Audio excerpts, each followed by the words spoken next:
Of all black's defences to 1e4, nothing is tougher than the Caro Kann defence. A perennial favourite of world champions such as Capablanca, Botvinnik, Petrosian and Karpov, it has now attracted the attention of a host of young GMs such as Michael Adams, Peter Lecko, Rustam Dautov and Igor Henkin. Their dynamic interpretation of many key lines has added a dash of poison to the Caro's known virtues. First of all, we'll go straight into the main line with d4, d5, knight c3, and now d takes e4, knight takes e4, bishop out to f5, attacking this knight on e4. In the old days, black players looked at the position after knight g3, bishop g6, h4, h6, knight out to f3, and thought that black had to prevent knight e5 by going knight d7. Recently, however, black has discovered that he can ignore this knight e5 idea and nonchalantly play his knight out to f6. As we will soon see, delaying the move knight d7 adds a great deal of dynamism to black's position. Next in the pecking order will be the Panov-Botvinnik attack, which challenges black's pawn on d5 with e takes d5, c takes d5, and now c4. If instead of playing c4, white brings his bishop out to d3, we have the exchange variation, which is very popular at club level. Another instinctive choice for club players is to push this pawn onto e5, a line which was popularised by Nigel Short. Against this, I firmly believe that black should counter-attack white's centre with the move c5. In one of my previous videos, I recommended the move 3f3 for white, maintaining his pawn centre on d4 and e4. But now I'm going to show you what I think is the best line for black. Finally, we come to white's second move alternatives, of which the most popular is the two knights variation, with knight f3, d5, and now knight c3. I'll also show you what to do if instead of playing knight f3, white brings his queen out to f3. The other lines we'll look at will be 2 d3 and 2 knight e2. Before we take a detailed look at the variations arising in the main line after d4, d5, knight c3, d takes e4, knight takes e4, let's first of all take a closer look at the pawn structure. One of black's early achievements is the elimination of white's central e-pawn. He now intends to play something like e6 and eventually go c5, eliminating white's other centre pawn. At the same time, black has got this beautiful row of kingside pawns on h7, g7, f7 and e6, all of which helps lend his king greater protection. Let's now see how this works out in practice.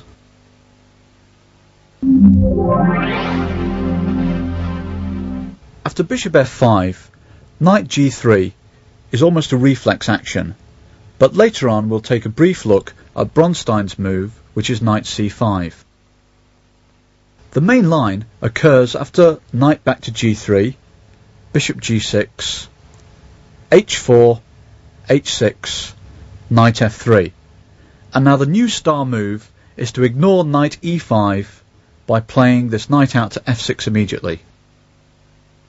As we've already seen, black's idea is to now counterattack this d4 pawn by going e6 followed by c5. But now this c5 plan is reinforced by the idea that the knight can actually come out to the c6 square instead of being stuck on this passive d7 square. This in fact is the point behind playing knight out to f6 immediately. Knight into e5 used to be thought to be a quite scary line, because after bishop h7, bishop out to c4, threatening the f7 pawn, e6, queen e2, white actually threatens to murder black in cold blood with the horrific knight takes f7, king takes f7, queen takes e6 check, and after king up to g6, queen f5 is unfortunately mate. That does look pretty worrying, doesn't it? And it in fact explains why this move knight f6 lay dormant for such a long time. But they've now discovered that black can nonchalantly brush aside this crude threat by playing knight out to d5. On his next move, black's going to challenge this knight on e5 by playing knight d7. And none of white's attacking ideas get anywhere. If, for example, he plays his queen out to h5, attacking f7 once again, black can calmly play queen c7, defending the pawn. In a game between Kovalev and Peter Heine Nielsen from Gistrup 1996, white now played c3, and there followed bishop out to d6, castles, and now black also castled. Although white's pieces seem well placed optically, in reality they'll shortly have to beat a retreat. The game went bishop d2, knight d7, attacking this knight on e5, rook fe1, and now rook a d8, which actually contained a threat that Kovalev overlooked. White retreated his bishop to b3, but then there came knight on 5 to f6, attacking white's queen on h5, and after queen e2, Heine Nielsen played knight takes e5, and after d takes e5, captured this pawn on e5 with his bishop. The point is that if white now plays queen takes e5, the queens come off, and then black takes back his piece with rook takes d2. After bishop takes e5, white really felt that he couldn't exchange queens and go into an endgame a pawn down, but black was a pawn up anyway and went on to win. Instead of playing queen out to h5, white has usually chosen just to drop this bishop back to b3, but then black can choose between a5 and bishop out to b4 check. The point of this move, bishop b4 check, is that c3 can be met by knight takes c3, detonating white's position at a stroke. After b takes c3, bishop takes c3 check, king f1, black should be careful not to fall into bishop takes a1, and now knight takes f7, when suddenly white regains the initiative. King takes f7 would be met by queen takes e6 check, and after king f8, white's bishop on c1 emerges out to the a3 square and gives an absolutely deadly check. Instead of taking this rook on a1, black can improve his play with queen takes d4, attacking this knight on e5 in addition to the rook on a1. If white now plays knight takes f7, then unfortunately for him he loses his queen to bishop d3. If instead of capturing on f7, white retreats his knight with knight f3, black still wins material with queen d3. The point is that this rook on a1 is attacked and in fact has nowhere to go. If queen takes d3, then bishop takes d3 check is followed by a rook lunch for this bishop on c3. Similar lines to this can occur after a5, a4, bishop b4 check, and now c3, knight takes c3. If instead of c3, white plays bishop d2, then he gets hit by the move knight f4, attacking the queen, this pawn on g2, and also the pawn on d4. So white's usual move after the bishop check has been to go king f1, but then of course he loses castling rights without making any kind of dent on black's position. Upon realising that knight e5 isn't dangerous for black after all, white has generally chosen to play in a way analogous to the main line with h5, bishop h7, bishop d3. But now we start to see the advantages of black having delayed the knight d7 move.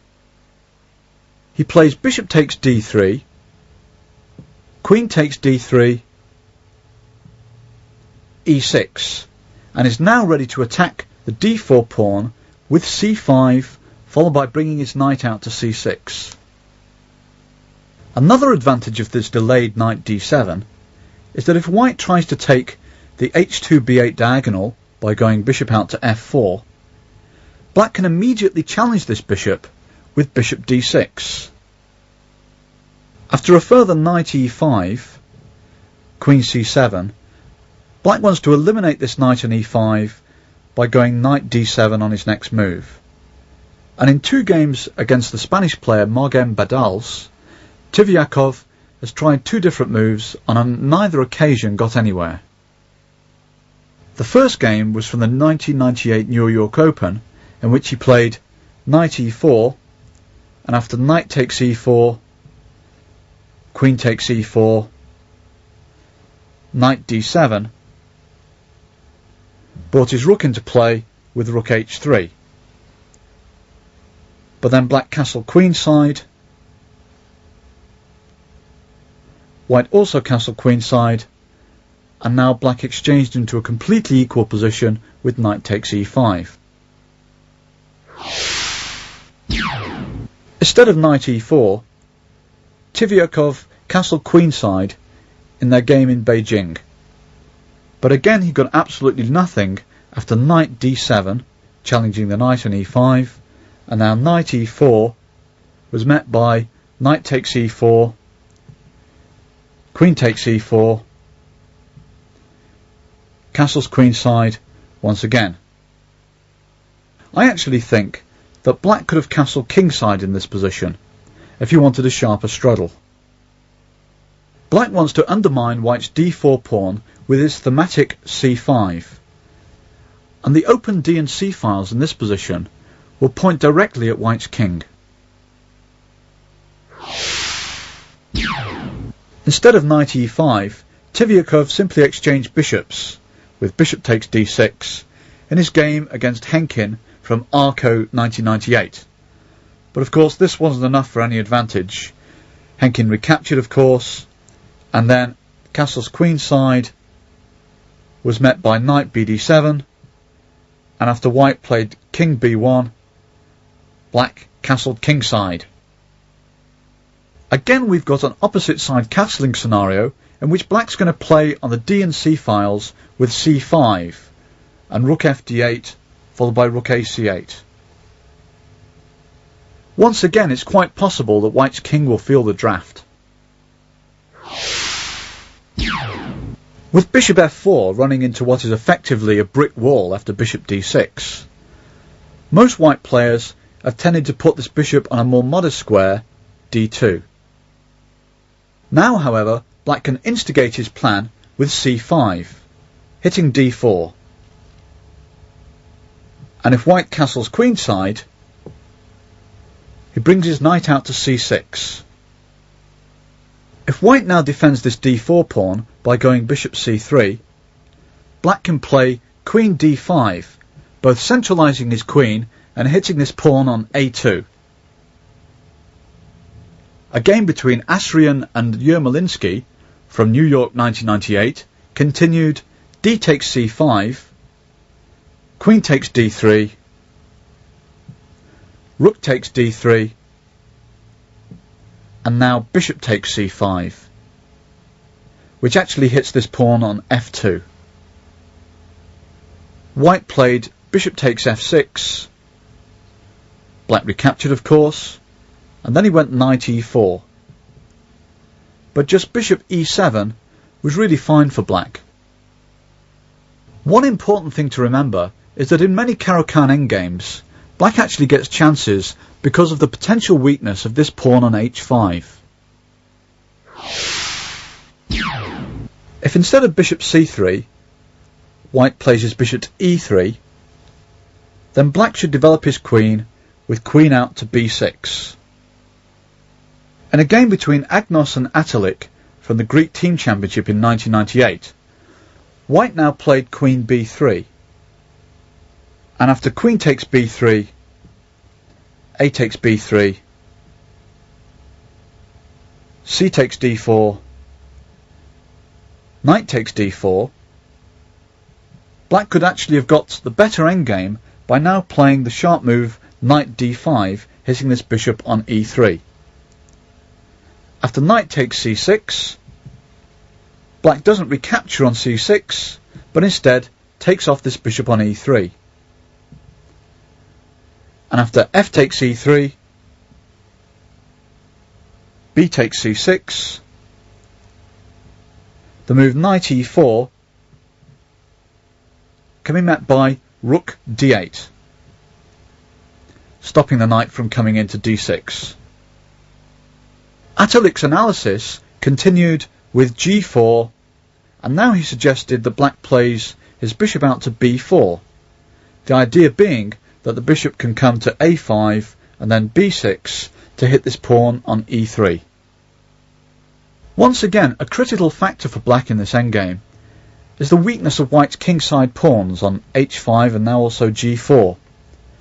Black will often be able to set up a passed pawn on the kingside quite quickly, which, supported by his bishop, should outplay a knight. In his game against Granda from Amsterdam 1996, the young Russian star Morozovich played knight e4. Granda, however, replied with a sharp knight b4, and now knight takes f6 check was really forced. And after g takes f6, queen c4, Granda re-centralised his knight on b4 with knight d5. The point of this is that after d takes c5, knight takes e3, f takes e3, black can recapture this pawn on c5, in this case with his bishop, and once again he emerges with a superior pawn structure. Morozovich actually played e4 here, but then Granda activated his rook on this open g file with rook g8, hitting the pawn on g2. White defended it with queen e2, and now Granda played a quite original move. He went queen a6. The point of which is that he really isn't concerned about the exchange of queens on a6, giving him another set of double pawns. After b takes a6, this pawn on g2 is a much more serious weakness. In the game, Morozovich chose to play rook he1, but after queen takes e2, rook takes e2, black stood better in the endgame anyway. He's got a good bishop against a knight, white's pawns on h5, g2 and e4 look rather weak, and black can start to restrict white's queenside with, say, rook c8 and b5.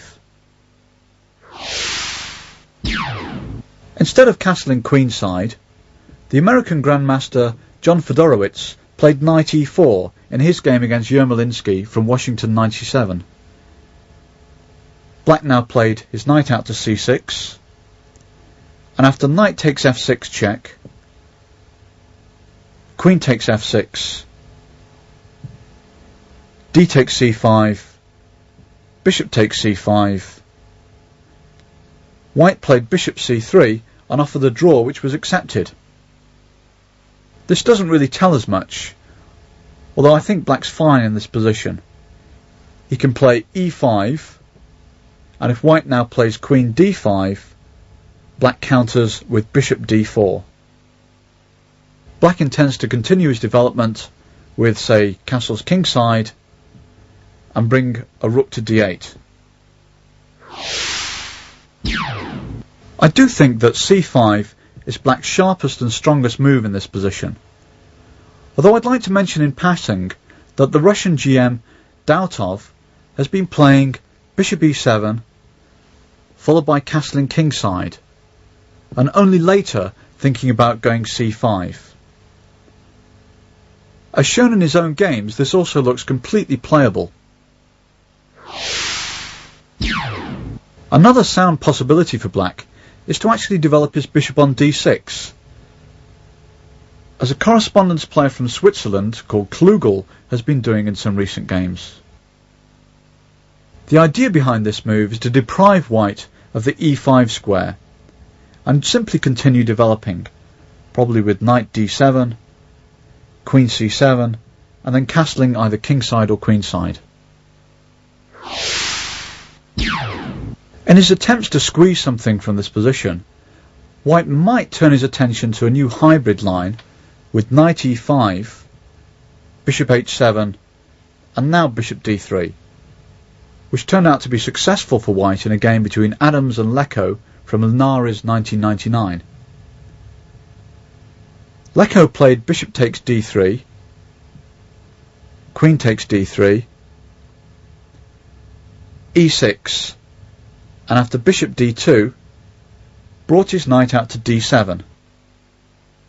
White now supported this knight on e5 with the move f4, and black had trouble breaking free from white's grip. I think that it would be much more in the spirit of black's line to play his bishop out to e7, followed by castles, and then go for c5. The idea once again is a fierce counterattack on this d4 pawn. Instead of bringing his knight out to f3 to go knight e5, white can also play the knight round to h3. The idea behind this apparently odd-looking move is that after e6, white wants to play knight f4, bishop h7, bishop c4, and after knight f6, castles, bishop d6, trying to get castled, white can sacrifice a piece with knight takes e6. The point of this is that after f takes e6, bishop takes e6, black's king is temporarily caught in the centre. Now, whilst the soundness of this sacrifice is in doubt, I recommend that black can play in a much more simple way and avoid it altogether.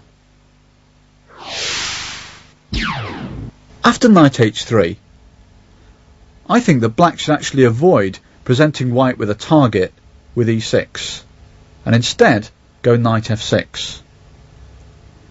After knight f4, bishop h7, bishop c4, once again I think he should avoid e6 and instead bring his knight out to a6. The point of this move is that black wants to play knight c7 and then e6, with an incredibly solid position. In passing, you should note that if white plays bishop takes a6, black doesn't need to recapture with b takes a6, which would actually leave his pawns in rather a mess.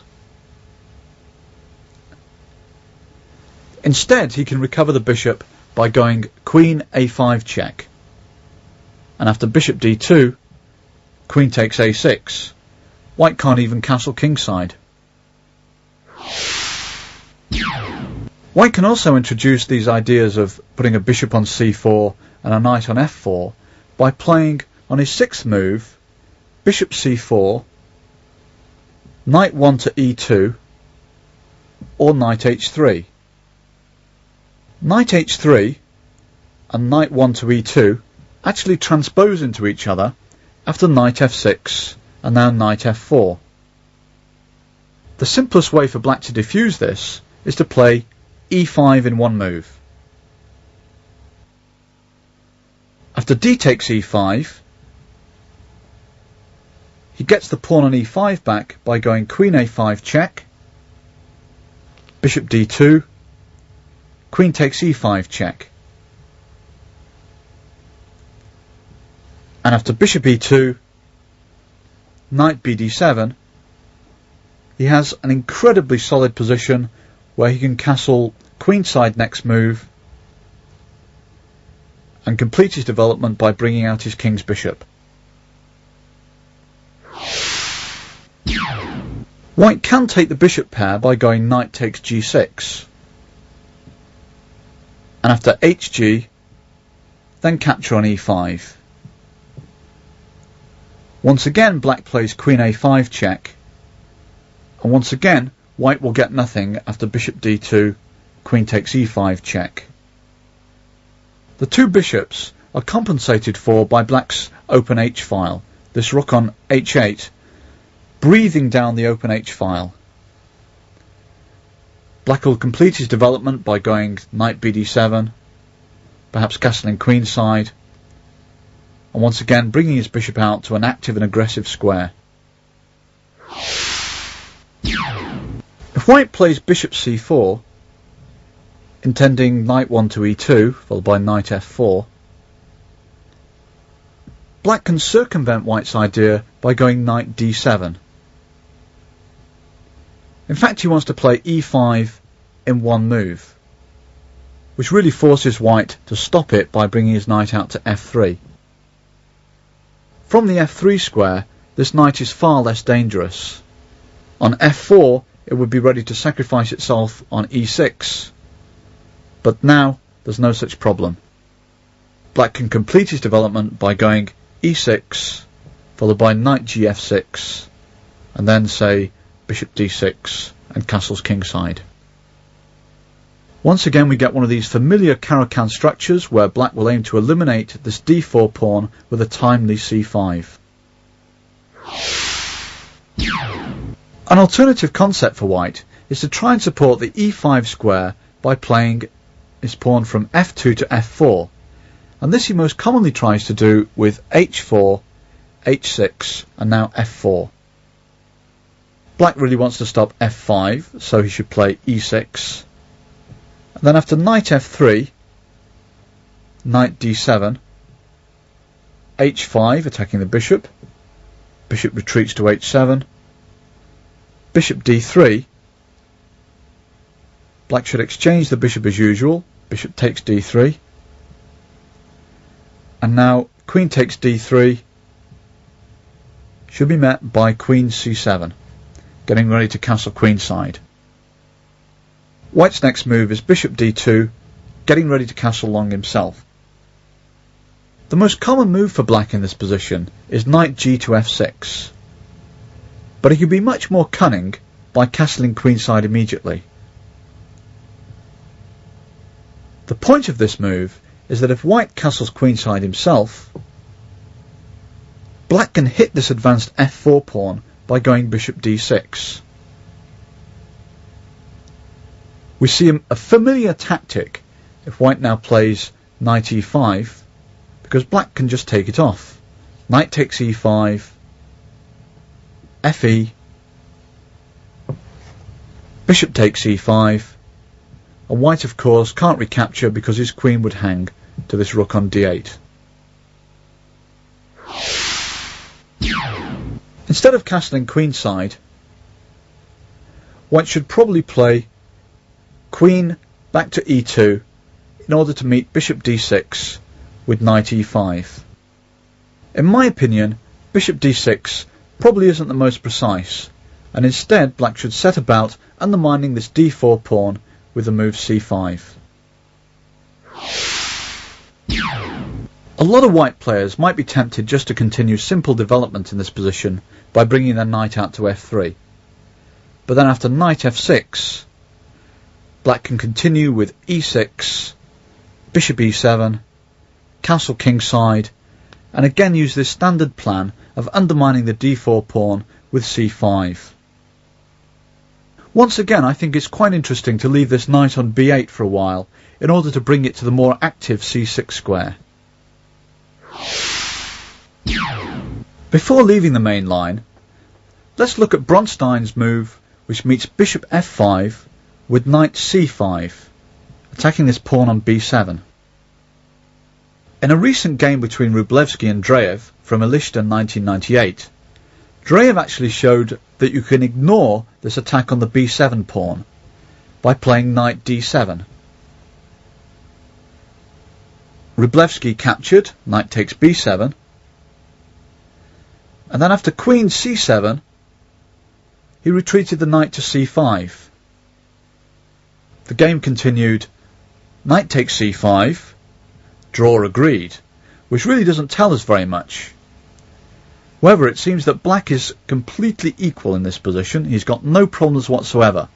After d takes c5, Wróblewski gave the line e6, bishop d3, and now rook d8, pinning this bishop on d3.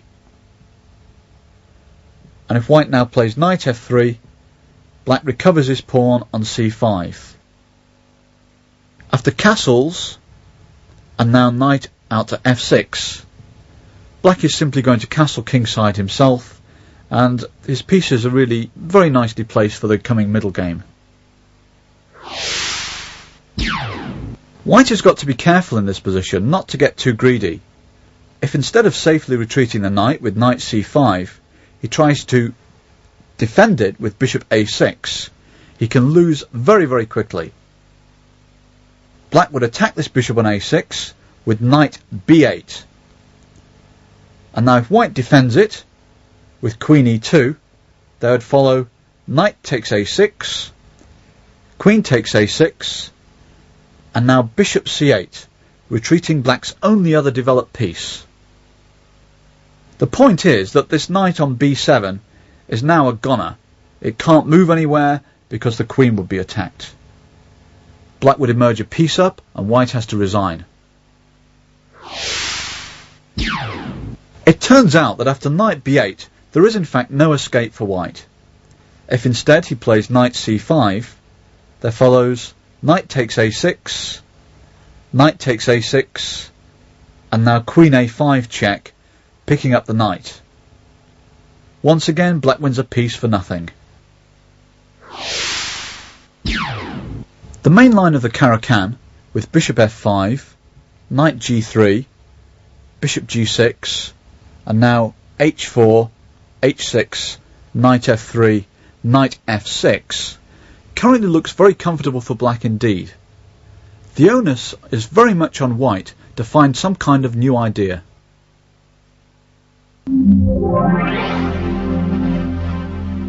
In the Panov-Botvinnik attack, white undermines black's d5 pawn by going e takes d5, and after c takes d5, playing c4. White clearly doesn't mind getting an isolated d-pawn, but he wants piece activity and attacking chances in return for it. Black has got a number of ways of dealing with the Panov-Botvinnik, but the one I recommend is to play knight f6, and after knight c3, to go knight c6. If white now plays knight out to f3, black can fianchetto his king's bishop with g6. Bishop out to g5 would now transpose into lines we'll look at a little bit later. If instead white plays c takes d5, black can simply recapture. And then bishop c4 is met by knight b6, bishop b3, bishop g7, attacking this d4 pawn.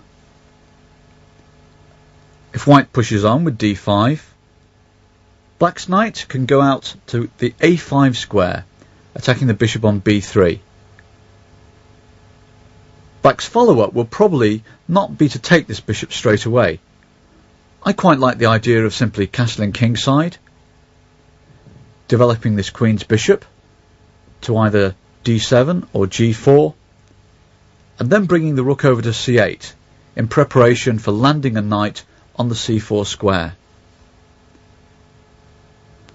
Note that black's pieces, the bishop on g7, the rook on c8 and the knight on c4, will cooperate together very well in this position to put serious pressure on white's queenside. If white intensifies the pressure on this d5 pawn by going bishop out to g5, then I think black should play a slightly odd looking move, bishop out to e6. At first sight it seems as if this bishop, by blocking in the e-pawn, is condemning the bishop on f8 to a passive role, but black intends to bring this bishop out, say, by g6 and bishop g7. After bishop e6, white has got quite a wide choice. First of all, he can try moves which intend to intensify the pressure on d5 further. Knight ge2, which wants to play knight f4, and also bishop e2 with the idea of going bishop f3. In addition to these moves, white can play his knight out to f3. He can capture the knight on f6, or he can play the quiet move a3. After knight ge2, black is faced by quite a serious threat, knight f4, and he has to react very sharply. He should take this pawn on c4, which at first looks as if it loses a piece, to bishop takes f6, and then e takes f6, d5. It appears as if this bishop on e6 and the knight on c6 are simply forked, but appearances prove to be deceptive. Black can escape this plight by playing his knight into the e5 square, and if white now takes the bishop, he lands this thumping check on d3. White's king has to go out to d2, and then black's knight will capture either the f2 or the b2 pawns and win white's queen. Instead of trying to win this piece with bishop takes f6, white has in practice played knight f4, attacking the bishop on e6. But now black can simply take everything. He should lop off this pawn on d4 with his knight, and when white plays knight takes e6, recapture with the same knight.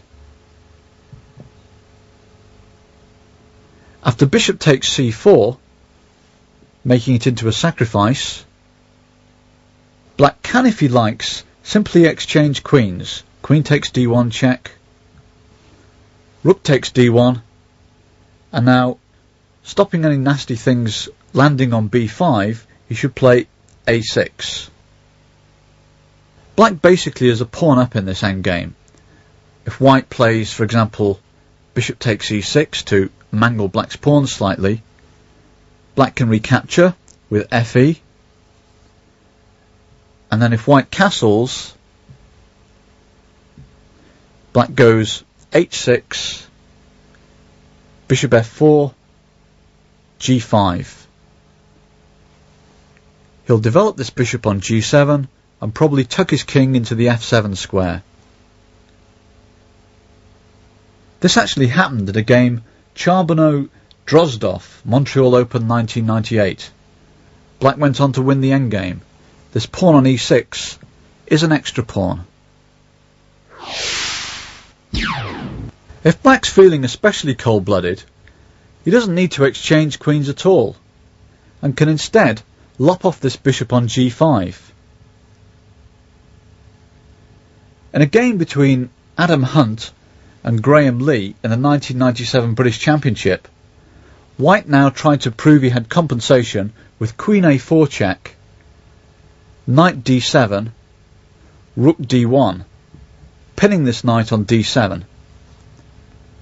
White wants, of course, to play bishop b5, but Lee stopped this by going a6. The game reeled on with the moves rook takes d7, queen takes d7, bishop b5. But of course now black captured the bishop, a takes b5. And after queen takes a8 check, interposed his queen on d8. This may look fairly scary, but black is a piece up. After queen takes b7, he brought his knight back to e6, and then when white castled kingside, he made some room for his king on the f7 square by going f6. Queen takes b5 check followed. Black interposed queen d7, and then after queen b8 check, his king escaped. In a few moves, white's compensation had evaporated totally. Queen b3, g6, rook e1, bishop h6. And now black has finally completed his development and is a piece for a pawn up. The move bishop e2 intends to intensify pressure on d5 with bishop f3. And black should sidestep this by going queen a5, pinning the knight on c3 and preparing to reinforce this d5 pawn with rook d8. If white now follows up with bishop f3, a game between Gulko and Rogers from the 1996 Spanish Team Championship continued. Rook d8, Gulko took on f6, Rogers recaptured with his e-pawn, getting ready to bring out this bishop on f8. Gulko captured on d5, Rogers recaptured with his bishop, and after bishop takes d5, took back of course with his rook, this knight on c3 being pinned. The game ended fairly quickly, with white playing knight f3, black pinning this knight on c3 a second time with bishop b4, white playing queen e2 check, then black playing the strange looking king d8. The players actually agreed to a draw at this moment, and to me it looks very complicated. If white castles kingside, for example, black can win a pawn with bishop takes c3, and after bc there follows queen takes c3. I'm not quite sure where white has compensation here. This pawn on d4 is also weak. Black can develop his king's rook with rook e8, and next shuffle his king over to the f8 square. Instead of bishop f3, white tried to get his pieces out with knight f3 in a game between Ramesh and Adianto in Madras 1996. However, black simply took off this pawn on c4, and after white castled kingside, he played his rook to d8, building up on this d4 pawn. White tried queen c1, rather funny looking move. Black took the pawn on d4, and after knight takes d4, rook takes d4, it never looked as if white had enough compensation. After knight f3, g6, we get a position which could also be reached if white had played knight f3 before bishop g5. In practice, white has now taken this knight on f6 before black gets a chance to defend it with bishop g7. And after bishop takes f6, e takes f6, he's usually played the move c5. From a strategic point of view, I think this position is quite interesting. It looks as if white has got the superior pawn structure, but the types of pieces remaining on the board cast a whole new light on this matter. In a game between Cermek and Dizdarovic from the 1997 Slovenian Team Championship, black played in a very interesting way. First of all, he stopped white's bishop coming out to, say, the b5 square, by just going a6. And after white played h3, he brought his bishop to g7, white played bishop e2, and now he played an incredibly odd-looking move, g5. Rather unhelpfully, the players agreed to a draw at this point. But what exactly is happening? Personally speaking, I rather like black's position. If, for example, white castles kingside, black can play h5. He doesn't intend to castle on that side of the board himself, but instead he wants to launch a pawn storm, say with g4, and after h takes g4, h takes g4, knight e1, he can play f5, attacking this d4 pawn. His queen's also ready to come out to the h4 square, so white would actually lose very fast in this particular case. Probably means that white can't castle. Instead of c5, white played bishop e2 in a game between Shahard and Shamkovich from the US Masters in Hawaii 98. Shamkovich pinned this knight on c3 with bishop out to b4, and after c takes d5, bishop takes d5, castles, castles, it was clear that black already had a very comfortable position. The game proceeded in rather an instructive way. White played rook c1, black captured on c3, and after b takes c3, he went rook e8. Once again, it looks as if white's got a superior pawn structure due to these pawns on d4 and c3 having a potential to advance. But in the game, they didn't go anywhere. White played bishop b5, and after rook c8, knight d2, a6, black was well on his way to blockading them. Bishop c4, knight a5, in fact, set up a complete blockade. Bishop takes d5, queen takes d5, means that white is never going to get the move c4 in, and black can reinforce his grip on the c4 square by playing b5. Black went on to win this game. If white captures on f6 immediately, then black can recapture with the e-pawn. Although personally, I would prefer to take with the g-pawn towards the centre, as all the books recommend. Black now intends to play queen a5, which white normally stops by going a3 in order to meet queen a5 with b4. Therefore, black's queen should go to d7, intending to castle queenside in certain circumstances and build up more pressure against this d4 pawn. After bishop e2, the latest idea for black is to castle queenside. And if then white intensifies pressure on d5 in the traditional way with bishop f3,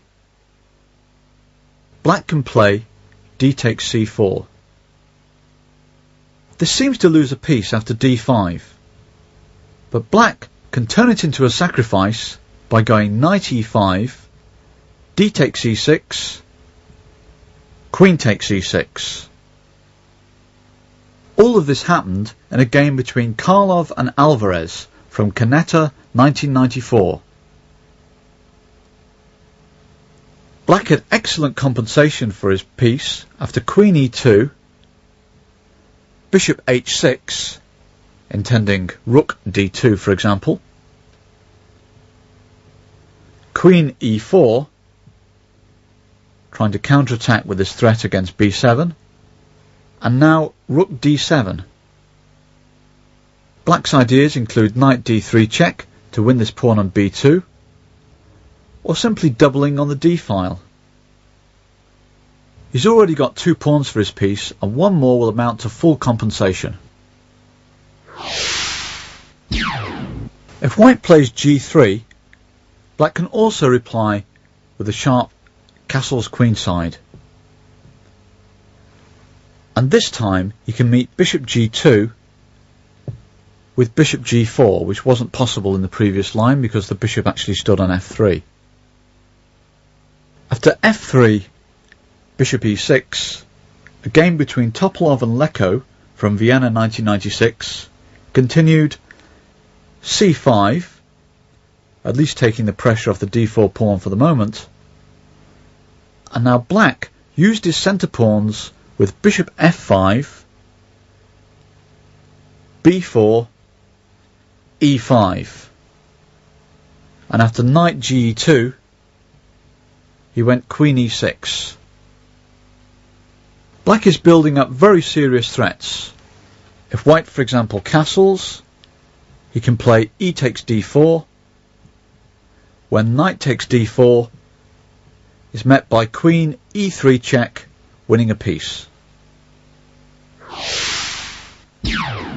After 9c5, Leko once again used this bishop g4 manoeuvre to effect in his game against Lanka from the European Club Championship in 1996.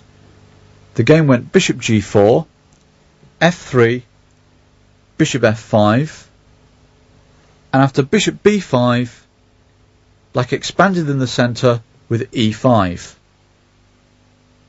After the further moves knight ge2, castle's queenside, white castle's kingside, and now queen e6, black once again had a strong pawn centre and chances for play along the g file or perhaps on the dark squares in the centre with bishop h6, perhaps coming in to e3.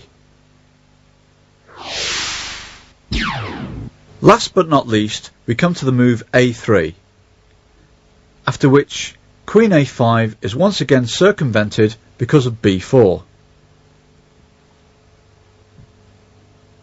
Black as usual plays queen d7, and now bishop takes f6 would transpose into lines we've already looked at after g takes f6.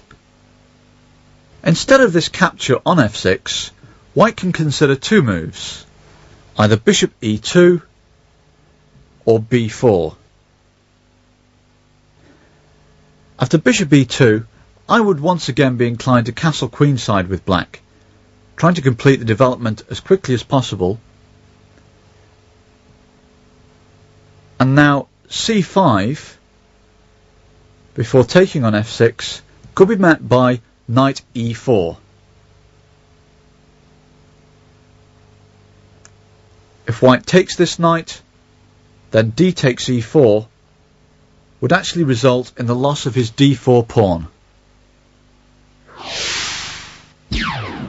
White played the move b4 in the game Lanka-Bauer Capella-Legrand 1994.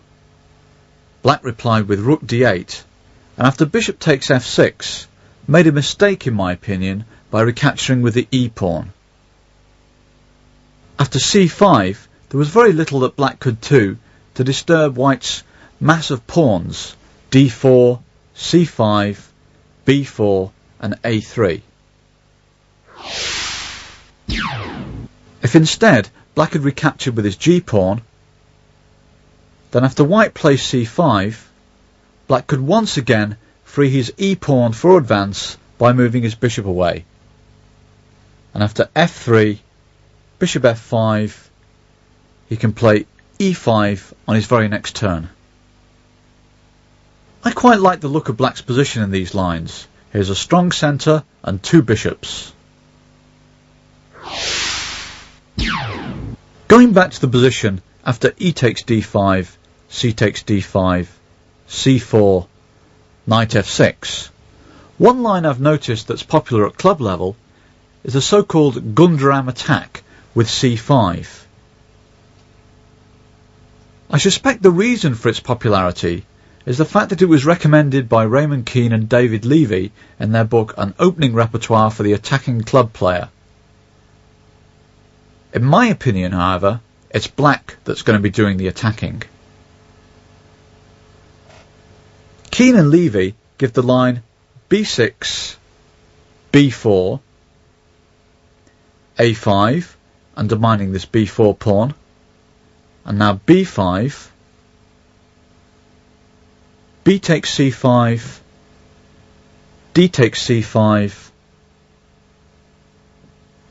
e5, and now c6. At this moment, Levy and Keane stop, claiming that this pawn on c6 effectively leaves black without his knight on b8 because it can't move anywhere. But in my opinion, the game's only just beginning. Black can bring out his bishop to the c5 square, threatening first of all to attack this rook on a1 with a move bishop d4. It also threatens nasty things like knight g4 or knight e4 or queen b6. Give black's position to a King's Gambit player and he'd just love it. At any moment, black can get 2 pawns for his knight with knight takes c6. Meanwhile, he's got many of the advantages associated with classical gambit play.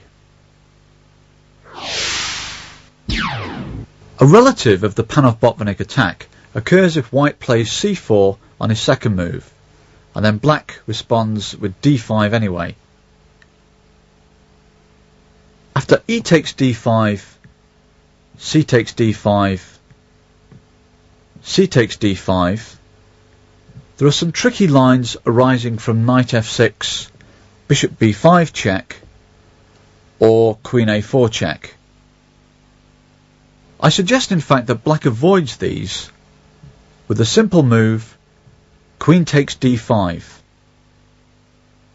This setup has been favoured by the American Grandmaster Maxime Delugy. After knight c3, Delugy liked to retreat his queen to the d6 square and then follow up with knight f6, e6 and bishop d7 to c6, gaining a firm control over d5.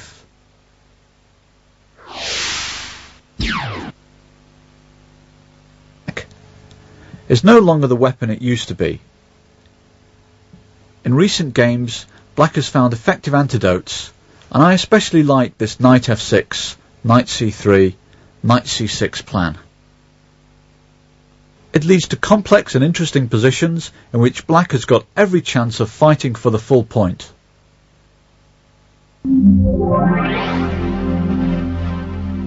After e takes d5, c takes d5, white can also play a much more quiet plan instead of the Panov-Botvinnik c4. Bobby Fischer popularised a line with bishop d3, which is known as the exchange variation. The initial idea behind this move is to stop black bringing out his bishop to f5 to take the h7 b1 diagonal. Over the next few moves, white intends to build up an attacking formation with c3, bishop out to f4, knight d2, knight gf3, castles kingside, and then use the e5 square as a jumping off point for his pieces on their way to a kingside attack.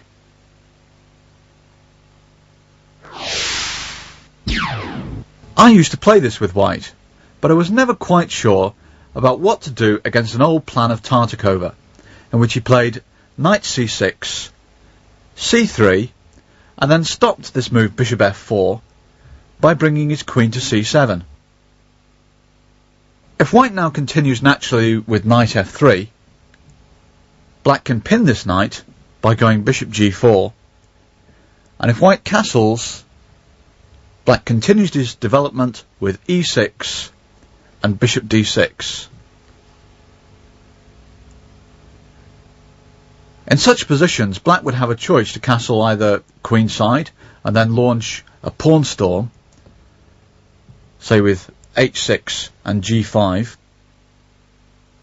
He could also adopt a much quieter plan based on simply developing his king's knight, say to f6, castling kingside, and then trying to lever open the c-file with rook a b8 and b5.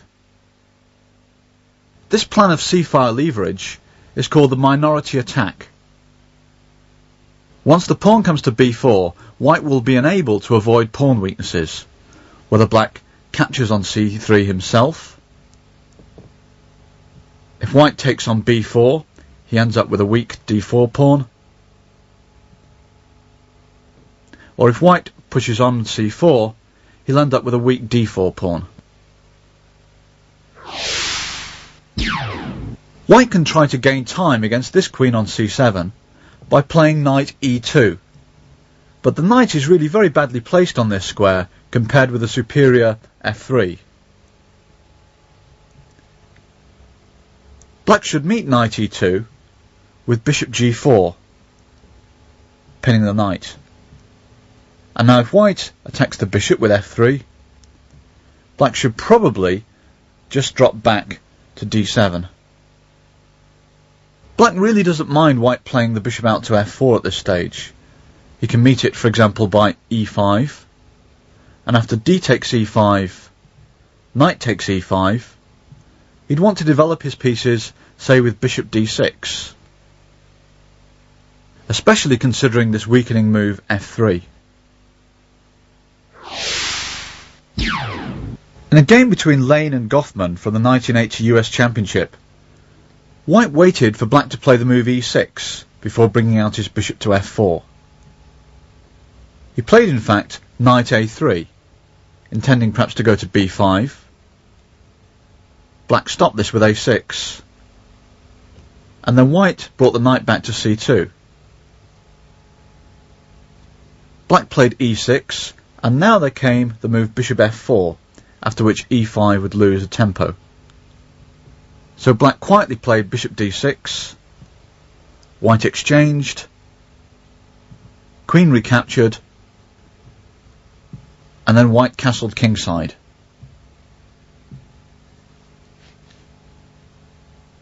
In the game, black got slightly the worst of it by going knight g e7 and then castling kingside. Personally, I would probably have only developed the knight on this square if I later planned to launch my pawns at white with, say, g5 followed by h5 and castled long.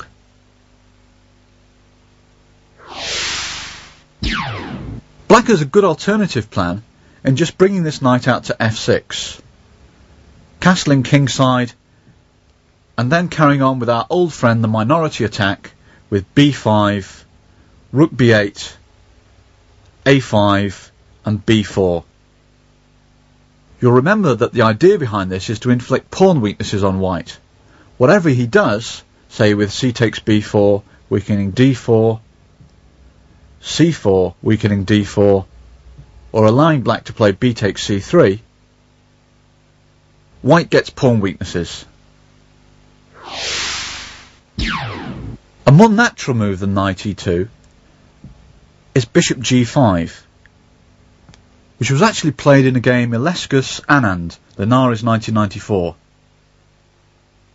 This is quite a good game to study because it was played between two world-class players. Anand brought his knight out to f6. After knight d2, he played bishop g4, attacking white's queen. Ilescus brought his knight out to f3, and then Anand played e6, getting ready after white played bishop h4 to develop his bishop on d6. The players reached a fairly equal position after bishop g3, bishop h5, coming round to exchange his own light squared bishop with bishop g6, bishop takes d6, queen takes d6, castles, castles,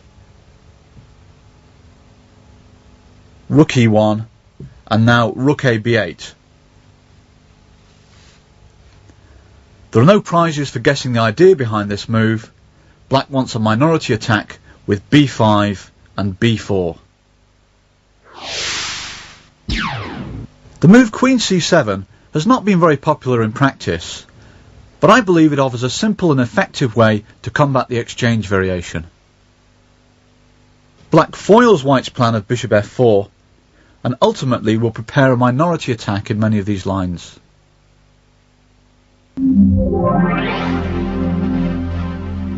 If white plays 3e5, the so-called advanced variation, it's sometimes difficult to know whether it's perspiration or inspiration.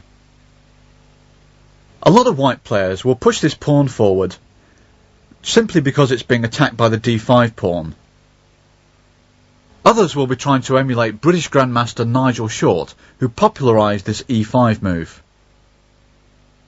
The standard way of meeting the advance is to play bishop f5. But personally speaking, I don't like it.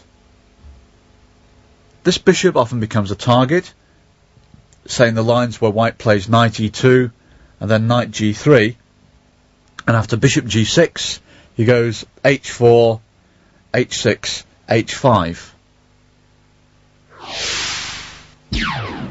Rather than suffer such indignities, I suggest you adopt the move that's currently popular among some young GMs such as Henkin and Dautov.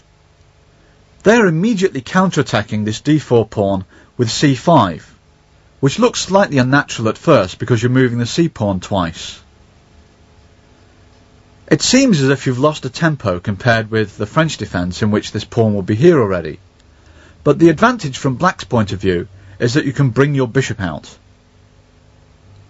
If, for example, white now plays c3, you can go knight c6.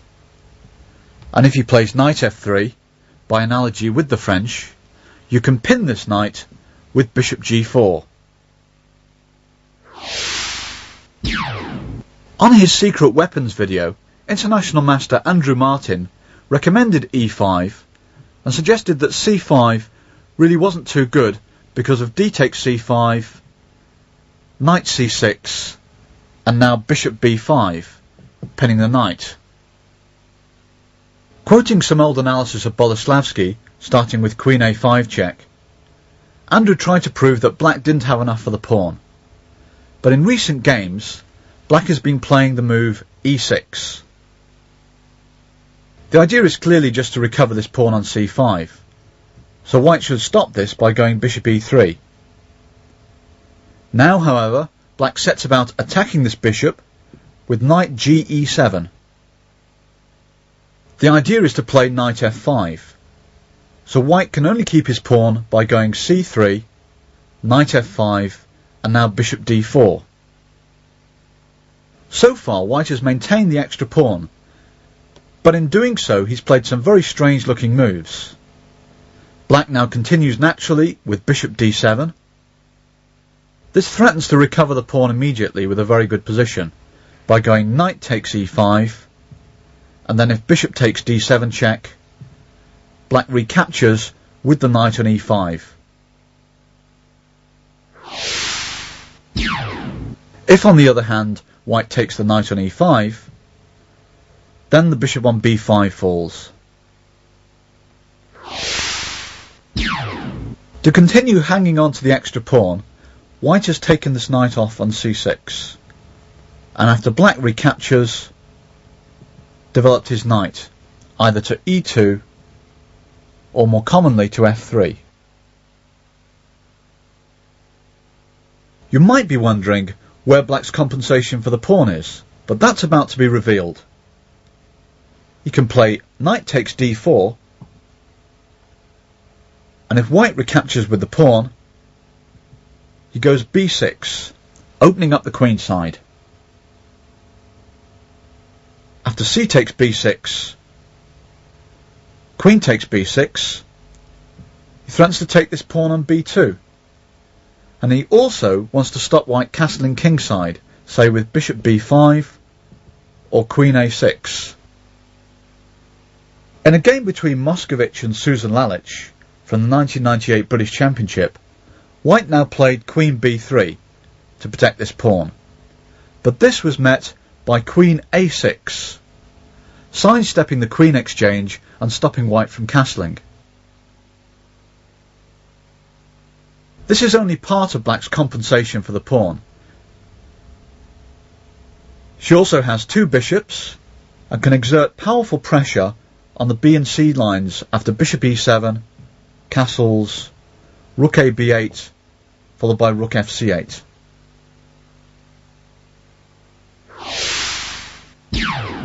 After knight takes d4, white is more commonly recaptured with the queen, but once again black gets strong pressure for his sacrificed pawn. He now plays queen a5, threatening to recover the pawn on c5. White has got little option but to protect with b4, but then black goes queen a6, stopping white from castling. On his next move he intends to intensify the pressure by going b6. And after c takes b6, a takes b6, gains strong pressure, this time on the c and a files, say with bishop e7, castles kingside, and rook fc8. To show you how this works out in practice, let's see a few examples of the Polish player Urban Claudius. Two of his opponents played queen e3, trying to make room for this f3 knight to come to the d4 square. But Claudius sacrificed a pawn immediately with b6. After c takes b6, a takes b6, knight d4, bishop d7, black was ready to play bishop e7, castle, and then put pressure on the c-file with rook fc8. This amounts to quite serious pressure, because black can also come in on the a-file. If white's knight, for example, goes to d2 at some point, then queen a3 will hit this c3 pawn. In my view, black's got more than enough for the pawn in this line. When Bogdan Lalic played white in this position against Claudius, in their game from Capella Legrand's 98, Lalic went a4. Once again Claudius sacrificed the pawn with b6, but Lalic met this with c takes b6, a takes b6, and now a5, trying immediately to use his queenside pawns. Nevertheless, he failed to get any advantage.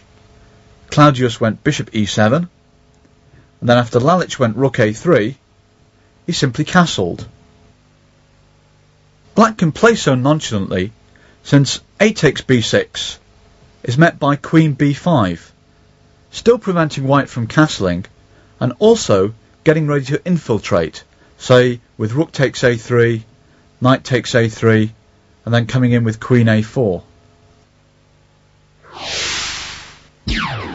If white captures on b6 with the queen, he has to watch out for the extremely dangerous move queen d3, hitting this knight on b1 and closing in on white's king. If, for example, white plays knight bd2, there's bishop b5, threatening mate on e2, and also threatening this pawn on b4, with bishop takes b4, cb, and then picking up the rook on a3. If I was white, I wouldn't particularly relish the defensive task ahead.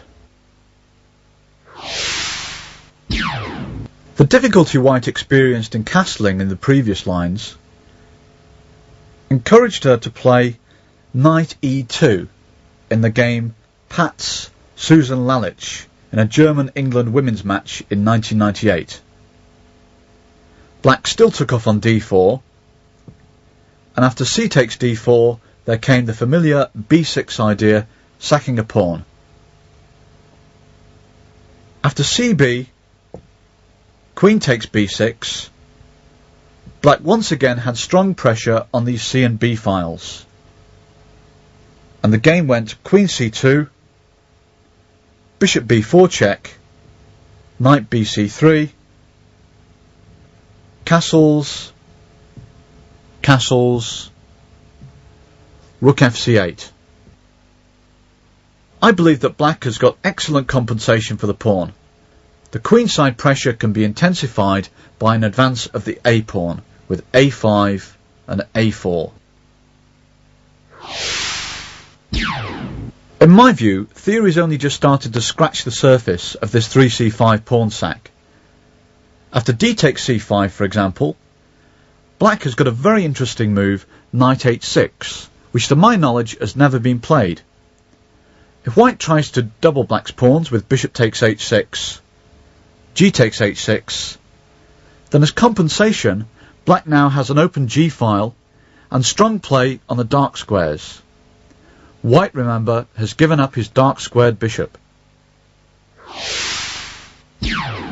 At club level, if you surprise your opponent with the move c5, I think it's far more likely he'll react passively with, say, c3. And when you go knight c6, he might try to bolster this d4 pawn even more with bishop e3. But this would do nothing to impede black's smooth development. He could now, for example, play our old friend knight h6, intending to come into f5 immediately. He could also continue smooth development with bishop f5, intending e6, rook c8, and pressure on the c-file.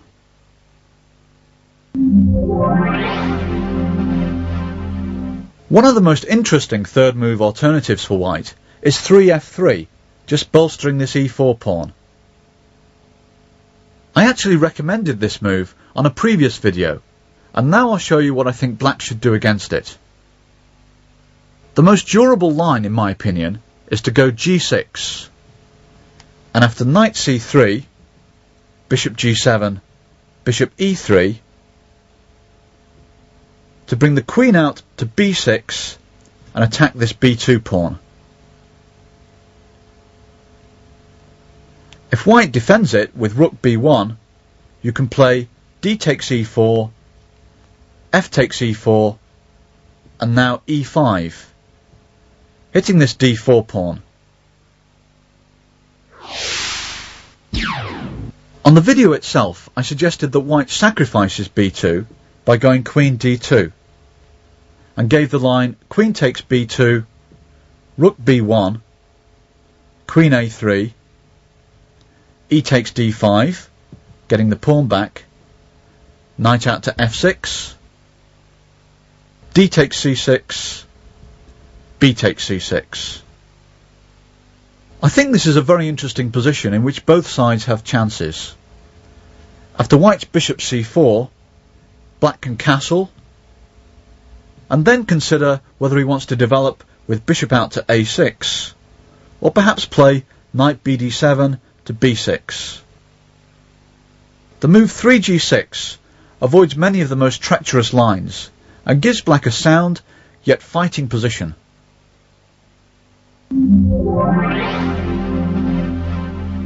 The most popular of white's second move alternatives is the two knights variation, which goes knight c3, d5, and now knight f3. I actually recommended this as a good line for white in my video Dirty Tricks 1.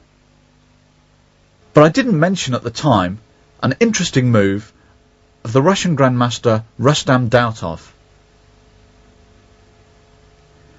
He's been playing 3 knight f6. If white plays e takes d5, black would simply reply with c takes d5, and you get an exchange variation in which this knight on c3 is rather poorly placed because white wants to play a pawn there. The usual move for white is to push on with e5, but then Dautov plays knight e4. If white takes this knight with knight takes e4, de, and then plays, say, knight g5, he suddenly finds himself in serious danger of losing a pawn after queen d5. What on earth can he do about this e5 pawn? In one game between Gannocchio and Fabiano from the 1998 Italian Championship, white now played d4, and after e takes d3, protected his e5 pawn with f4, offering a pawn sacrifice at the same time. I personally would not recommend that black gets too greedy now with d takes c2, because after queen takes c2, white threatens, amongst other things, the very nasty bishop c4, attacking f7. Instead he can play much more simply, say with bishop f5, and after white recaptures on d3, follow up with e6, bishop e7, and then castle kingside. White's d3 pawn can become a weakness in the long run. After e5, knight e4, the theoretical recommendation is knight e2, but then Dautov has been scoring well with the move bishop f5. If white chases this knight from e4 with d3, he simply drops back to the c5 square. And after knight g3, as played against him by Eck in Bad Vorishofen 1998, Dautov protects the bishop with e6. Superficially, it looks as if white can get the bishop pair and weaken black's pawns with knight takes f5. But in the resulting pawn structure, after e takes f5, black gets a very nice square for his knight on e6. He can bring it back there and then play, say, bishop e7, castle kingside, and may later expand with c5 and knight bc6. In my view, black's pieces cooperate very nicely indeed, and he has nothing to worry about. White's bishops, on the other hand, seem relatively passive. After bishop f5, d3, knight c5, the Filipino grandmaster Eugene Torre played d4 against Dautov in their game from Bad Homburg 1998. Dautov now moved his knight back to a6, and after knight g3, bishop g6, set up a good French defence type position with e6, followed later by c5. It's much better to have this bishop outside the pawn chain than having it on c8, as you would in the French defence. Black's plan is to build up pressure on the c-file and play on the queen side. You might go, say, knight c6, rook c8, and queen b6. A quirky third move alternative that you might come across occasionally is the move queen f3. White attacks this pawn on d5, so clearly you've got to do something about it.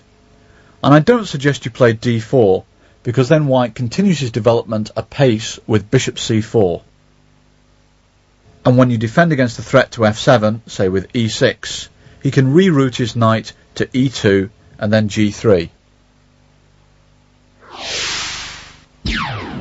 The most economical way to meet queen f3 is simply to play d takes e4, knight takes e4, and now knight d7, intending knight gf6, and perhaps e6, bishop e7, castles kingside. I think that white's queen has come out rather prematurely, and may later have to retreat with loss of time. For the more daring Caro practitioners, there is another quite interesting idea which I've thought of in this position, and that's to play a kind of reverse Danish gambit, in which once again this queen on f3 probably isn't very well placed. You can just ignore the attack on d5 by going e5, and after e takes d5, bring your bishop out to c5, and meet d takes c6 with knight takes c6. Black clearly intends to play knight d4 in this position, and I think he's got quite reasonable compensation for his pawn. Another second move alternative you're quite likely to come across playing the Caro is the attempt to set up a King's Indian attack formation with 2d3. Against this, I suggest you take the centre with d5, and when white plays knight d2, fianchetto your king's bishop with g6. After knight gf3, bishop g7, g3, black can expand in the centre with e5, and then develop his knights to e7, d7 and castle kingside. Black has got a sound and flexible position with more than his fair share of the space. He might later expand on the queen side with a5 and a4. The King's Indian attack really isn't a serious threat for the Caro Kann. Last but not least, let's have a quick look at the move 2 knight e2, which has been played occasionally even by such strong players as Bent Larsen. Black should play d5, and after e5, ought to be a little bit careful not to play his bishop out to f5. The reason is that white can meet this with the move knight d4, and if black drops back to g6, push on with e6. Instead of bishop f5, black does much better to play c5, after which d4 is met by knight c6, attacking d4 again, and then c3 can be met by bishop f5. Once again we see the advantages of the Caro Kann over the French defence, in that black gets to bring this bishop out. He can later follow up by bringing pressure to bear on the c-file with e6 and rook c8. The great thing about the Caro is that in all the lines we've looked at, black has maintained a rock-like defensive formation whilst having excellent counter-attacking chances to boot. Including the Caro Kann in your repertoire will mean that you'll never have to worry about 1e4 again. In my view, it's a really excellent choice for players at every level of the game.